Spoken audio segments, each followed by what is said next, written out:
Tanaya kita lanjutkan ya. Boleh. Om Andi lihat di beberapa video ya, baik di internasional maupun di nasional, bagaimana suara anak itu mulai didengar karena viral. Wah, Sesekali aja ribut, diundang ke PBB, disuruh bicara, kemudian orang ribut. Habis itu sepi lagi. Ya, Nah, sedih sekali. boleh cerita nggak apa tantangan yang kalian hadapi untuk memperjuangkan hak anak atau suara anak ini? Mungkin ini akan kubagi jadi dua, Om. Jadi yang pertama adalah tantangan yang kuhadapi sebagai anak yang menyampaikan kepada orang dewasa. Dan yang kedua adalah yang dihadapi oleh anak itu sebagai remaja.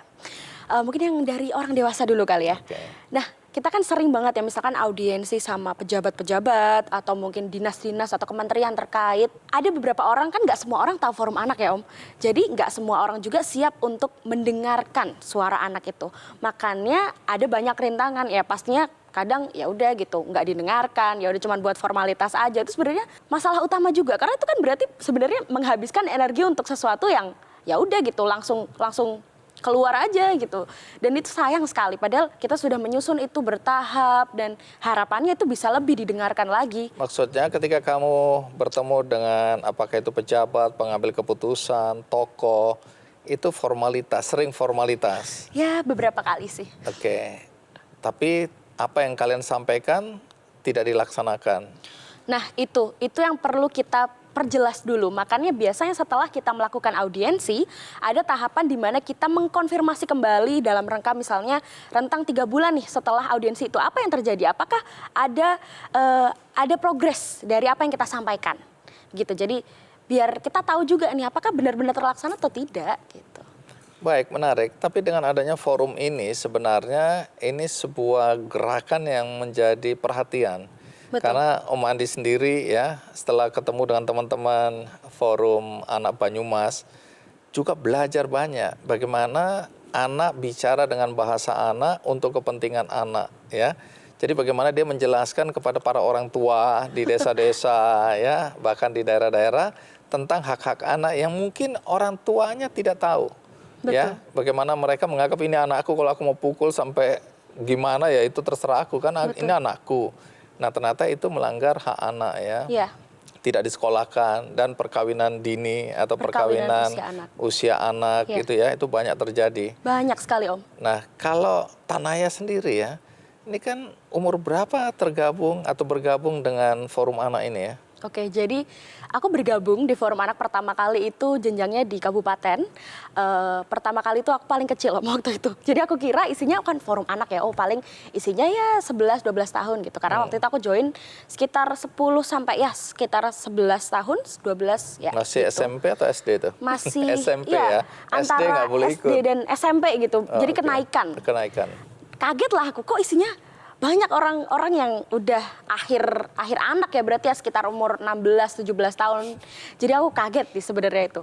Nah tantangan yang aku hadapi pertama adalah menyesuaikan diri terhadap culture yang ada gitu kan. Oh mereka ternyata kalau ngobrol serius ya gitu. Gimana sih cara menata bahasa yang baik gitu.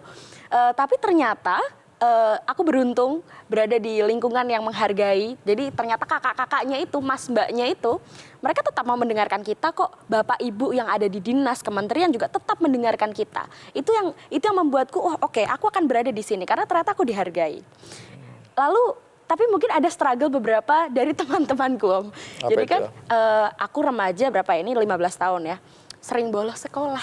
Karena ada banyak ya kegiatan forum anak nih, keluar sekolah misalnya, teman sebenarnya nggak bolos juga ya, itu hitungannya izin lah ya. Oke, diizinkan oleh sekolah. Diizinkan? Iya, itu bukan bolos lah. Bukan bolos lah Om namanya. Malah banyak sekolah yang senang karena anak-anaknya punya kemerdekaan untuk belajar di luar sana, bahkan untuk hal yang penting. Ya, bagaimana memperjuangkan hak anak itu sesuatu yang menurut beberapa guru yang Om Andi ketemu, itu tidak diajarkan di sekolah. Betul. Jadi mereka beruntung. Jadi bolosnya positif. Bolosnya positif. Iya. Tapi kadang-kadang suka aja sih teman-teman aku suka gini. Kamu tuh ngapain sih di forum anak?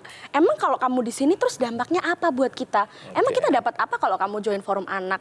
Jadi ada hal yang sering dimispersepsikan bukan sama teman-teman juga, tapi mungkin sama orang dewasa, sama lingkungan semuanya.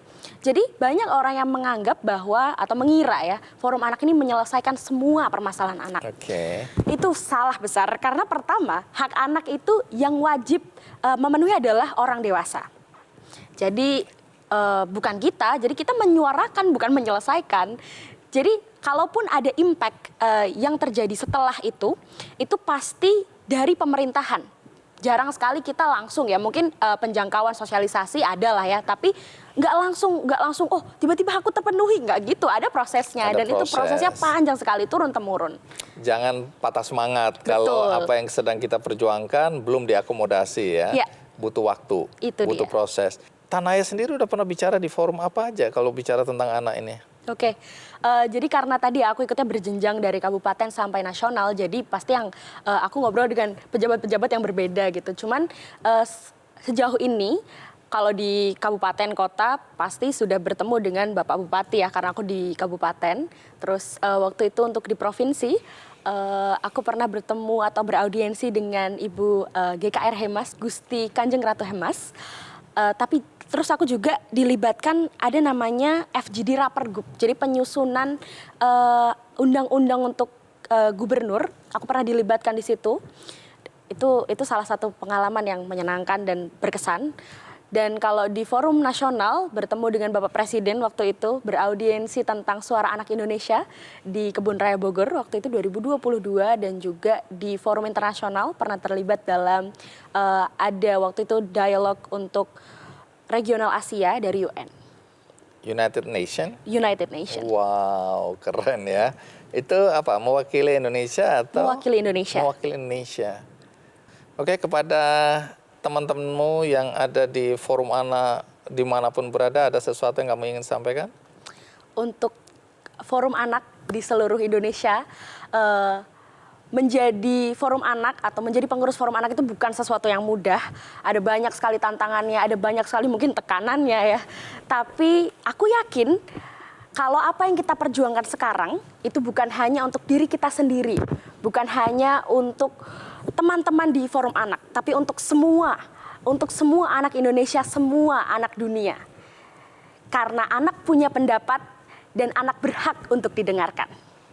Merdeka. Merdeka. Oke, terima kasih Tanaya. Tadi kita udah dengarkan Tanaya dari Forum Anak Nasional sudah bercerita tentang hak anak dan apa yang dia dan teman-temannya perjuangkan. Dan lukisan Torres sudah jadi. Iya. Torres, coba cerita ini lukisan. Kamu mau cerita tentang apa sih? Kok ada gudeg Jogja? Ini lukisannya saya beri tema Jogjaku. Jadi ini Jogjaku. Ya. Cerita tentang Ini penjual gudeg, aku tahu nih. Ya. Ini saya menggambar penjual gudeg karena gudeg adalah salah satu khas makanan dari Jogja. Iya. Dan ini ada orang menghibur yang lagi makan gudeg dengan menggunakan gendang. Gendang. Ya, dan Oke. ini ada Tugu Jogja. Ya, ini apa ini? Ini kucing di atas genteng. Tapi kamu ciri khasnya matanya belok semua ya, Iya, matanya matanya besar-besar keluar-keluar gitu. semua ya, matanya keluar-keluar ya. Tapi itu jadi ciri khas. Iya, Jadi jadi orang ciri kalau punya khas. ciri khas gampang dikenalin ya. Iya. Kalau satu hari kamu nggak ada, terus aku lihat ini, aku bilang ini pasti lukisan Torres. Nah, walaupun ditutupin namamu di sini, semua orang tahu ini ciri khasmu ya. Ya. Oke, tadi berapa lama kamu ngelukis ini ya?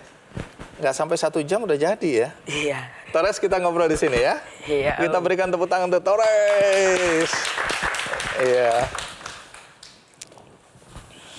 Jadi ini gara-gara orang tua sering ngajak kamu nonton pameran lukisan gitu. Iya, nonton Terus pameran kamu lukisan. mulai, pengen, suka, iya, pengen melukis.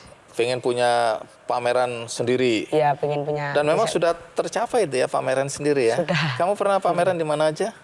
Di Magelang, di Jakarta, di Galeri Nasional, Itu pameran tunggal pernah itu ya? pameran tunggal di Hotel Sheraton. Oke, jadi lukisannya semua. Iya, Semua itu yang dipamerkan lukisanmu saja kan? iya lukisan saya saja. Jadi ini kalau dibilang aliran apa ini? Aliran saya adalah ekspresif. Ekspresif. Orang tua seniman, budayawan atau pelukis juga? Papa pelukis. Torres itu namanya kenapa aneh ya? Kamu orang Jawa tapi namanya Torres. Karena dulu saya pas lahir, papa saya pas lihat bola yang ngegolin Torres, jadi Oh, namanya Torres anaknya pemain Spanyol kalau nggak salah Iya, ya. Fernando Torres. Oke, oh jadi kasih nama Torres. Iya. Berarti ayahmu punya cita-cita jangan-jangan anaknya jadi pemain bola bukan pelukis ya? Iya, dulu. Betul. Dulu. Oh, dulu. Tapi sekarang udah ngeliat anaknya pintar ngelukis, senang lah ya. Iya, sudah dukung Sudah support. mendukung. Oke, ini semua pakai akrilik atau kadang-kadang air, cat air atau apa? Akrilik. Semuanya akrilik. Iya. Oke. Jadi sekarang kalau diminta melukis satu tangan, kagok atau tidak? Tidak, tapi lebih enak dua tangan. Lebih cepat juga jadinya. Bisa membuat efek-efek yang tidak terduga, misalnya merah timpa biru, timpa kuning, timpa Oh, hijau gitu. itu kalau dua tangan Iya, ya. bisa itu. Kayak ngamuk gitu. Tapi hasilnya bagus sekali. Ini dijual nggak lukisanmu nih ya biasanya? Kalau habis ngelukis dijual atau disimpan sendiri? Dijual. Ada yang beli gitu ya? Ada. Oke, ada orang asing yang pernah beli? Ada orang Swiss sama orang Itali. Nah, nanti cerita bagaimana kok mereka sampai bisa beli lukisanmu ya. Iya. Nanti kita rehat sejenak, ikuti terus Ki Candy. Harga tertinggi yang pernah dibeli itu berapa? 10. 10 juta.